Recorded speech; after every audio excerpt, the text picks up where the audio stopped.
வில்வான் என்ற ஒரு சகோதரர் ஒரு கேள்வியை கேட்கிறாரு. ஜும்மா தொழுகை பள்ளியில் தொழுவிக்கப்படும் போது அதை பின்தொடர்ந்து பெண்கள் வீட்டில் தொழலாமா அல்லது லொஹர் தொழ வேண்டுமா என்று கேட்கிறார். அதாவது பள்ளிவாசல் ஒன்றுக்கு பக்கத்துல வீடுகள் இருக்கும். பள்ளிவாசல்ல ஜும்மா நடக்கும் போது அந்த வீடுகள்ல பெண்கள் இருப்பாங்களா இல்லையா? அப்ப இந்த ஜும்மா உரையையும் அவர்கள் காதல கேட்டு ஒலிபெருக்கி மூலமாக ஊர் முழுக்க ஜும்மா சத்தம் கேட்குது, குத்துபா சத்தம் கேட்குது. அந்த குத்துபாவையும் கேட்டுட்டு பிறகு இமாம் ஜமாத் நடத்தும் போது ஜும்மாவுடைய தொழுகை ஜமாத்தாக நடக்கும் போது அந்த சப்தத்தையும் கேட்டு ஜும்மாவுக்கான 2 ரக்காத்தையும் வீட்டுல இருந்து தொழுது கொள்ளலாமான்னு தான் கேட்கிறாங்க. முதல்ல ஒரு அடிப்படையை விளங்கி கொள்ளணும். பெண்களுக்கு ஜும்மா தொழுகை என்பது கடமையே கிடையாது. அவங்க வீட்டுல இருக்கிறாங்களா, வீட்டுல இருந்து கொண்டு இந்த பள்ளிவாசல்ல நடக்கிற ஜும்மாவை பின்தொடரணும் என்று எதிர்பார்க்கிறாங்களே, அது எப்ப அவங்க எதிர்பார்க்கலாம் என்று கேட்டா அது அவர்களுக்கு கடமையான ஒன்றாக இருந்தா தான் அதை எதிர்பார்க்கலாம். ஜும்மா தொழுறாங்க, நாங்க வீட்டுல இருக்கிறோம், பள்ளிக்கு போயிட்டு கொள்றதுக்கு வசதி இல்லை, ஜும்மா வேற நமக்கு கடமையா இருக்குது, எனவே அந்த பள்ளிவாசலுக்கு செல்ல வாய்ப்பு இல்லாததுனால வீட்டுல இருந்து அந்த சத்தத்தை கேட்டே நாங்க அதை ஃபாலோ பண்ணி கொள்ளலாம் என்று அவர்கள் நினைப்பதற்கு எது அடிப்படைன்னு கேட்டா அவங்களுக்கு ஜும்மா அது கடமையாக இருக்கிறது என்று நினைத்தால்தான் அது அந்த அந்த கேள்வியே வரும். ஆனா ஜும்மா பெண்களுக்கு கடமையா என்று கேட்டால் ஜும்மா பெண்களுக்கு கடமை இல்லை. அபூதாவுதுல 901வது ஹதீஸாக தாரிக் இப்னு ஷிஹாப் ரலியல்லாஹு அன்ஹு அறிவிக்கக்கூடிய ஒரு செய்தி வருது. அல் ஜும்அத்து ஹக்குன் வாஜிபுன் அலா குல்லி முஸ்லிமின். ஜும்மா ஒவ்வொரு முஸ்லிமின் மீது கடமை, வாஜிபு, அது கட்டாயம் செய்ய வேண்டிய ஒன்று. ஃபீ ஜமாஅத்தின் இல்லா அர்பஅத்தன், 4 சாராரை தவிர, அப்துன் மம்லூக்குன், அடிமையாக இருப்பவர், அவ் இம்ராத்துன், பெண்கள், அவ் சபியுன், அல்லது பருவ வயதை அடையாதவர்கள், அவ் மரீலுன், அல்லது நோயாளிகள். இந்த 4 சாராரை தவிர மற்ற ஒவ்வொரு முஸ்லிமின் மீதும் ஜும்மா கடமையாக இருக்கிறது என்று நபி ஸல்லல்லாஹு அலைஹி வஸல்லம் சொல்றாங்க. அப்ப பெண்களுக்கு ஜும்மா கடமை இல்லை. ஆண்கள்லையும் பருவ வயதை அடையாதவர்களாக இருந்தாலும், நோயாளிகளாக இருந்தாலும், அடிமைகளாக இருந்தாலும் அவங்களுக்கு ஜும்மா கடமையாவாது. ரசூலுல்லாஹ் பெண்களுக்கு ஜும்மா கடமையாவாது என்று சொன்ன பிறகு பள்ளிவாசல்ல தொழுறதை இவங்க எதுக்கு ஃபாலோ பண்ண கேட்கணும்? ஃபாலோ பண்ண கேட்கறதுக்கு அவசியம் இல்லை.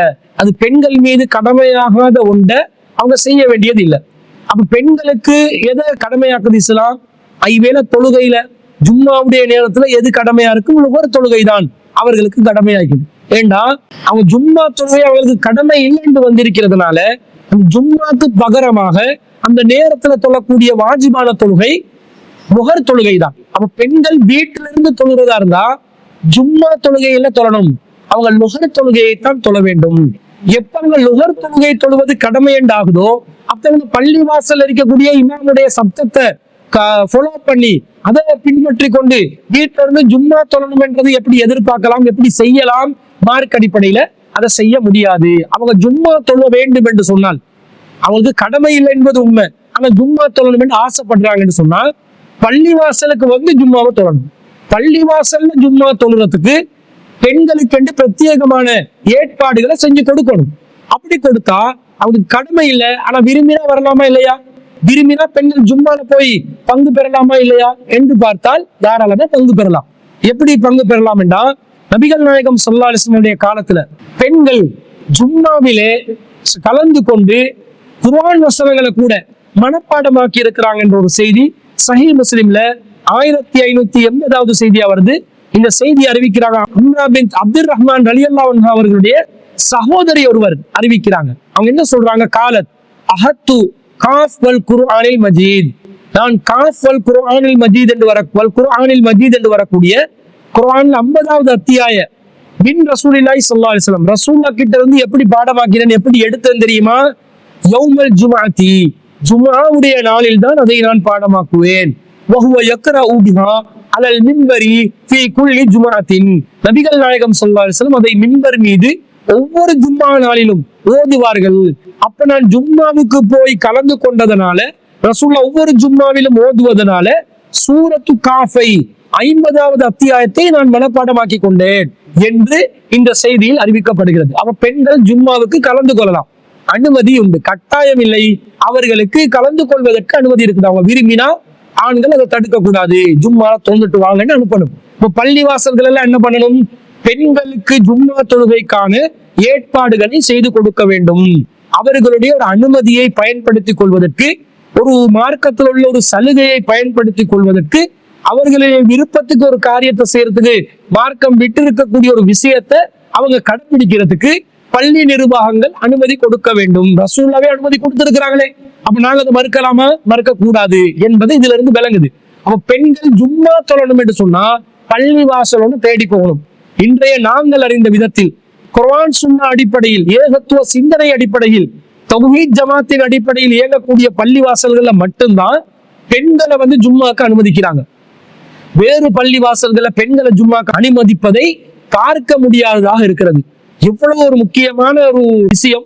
நபிகள் நாயகம் ஸல்லல்லாஹு அலைஹி வஸல்லம் அவர்களே அனுமதி கொடுத்த உண்டு.